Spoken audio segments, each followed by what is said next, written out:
Hello, my name's Robert Dean Steele, and we are reading through the Psalms, and this is a Psalm of David. Now, this is the cry that David has. He says, "Hear me, O God, I'm voicing my complaint.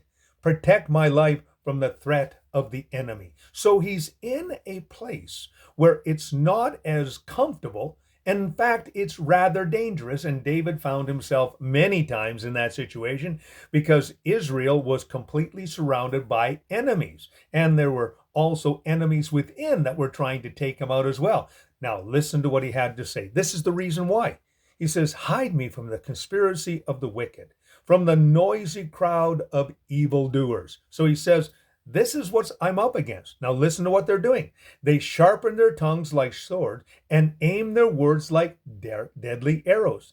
They shoot from ambush at an innocent man, and they shoot him suddenly without fear. So the means and methods is, of course, using words like a dagger or like a sword or like an arrow. And he says they do it because we're not even aware that they're doing it. They're doing it in, of course, secret. Then he goes on to say they encourage each other with their evil plans. They talk about their hiding, there says, and they said, who will see? They're actually making conspiracy theories together. They're conspiring together. They are making plans against, of course, David and his reign. Then he goes on to say this. They plot injustice and say, we have devised the perfect plan. Surely the mind and heart of man are cunning. They are actually congratulating themselves on the plans that they've made. But God will shoot them with arrow, and suddenly they shall be struck down. He will turn their own tongues against them and bring them to ruin. All who see them will shake their heads in scorn.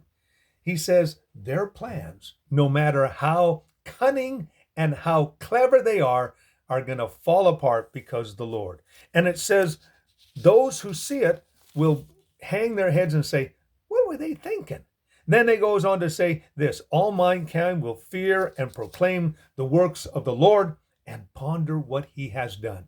It'll be so incredible how that their plans will actually backfire and will be confusing. They'll go, man, I tell you, what the Lord has done. Let the righteous rejoice in the Lord. Let them take refuge in him. Let all the upright in heart praise him. So he says, because you're righteous, rejoice. When you're in trouble, take refuge in the Lord. And also as well, when the opportunity comes as an upright and righteous person, you praise him.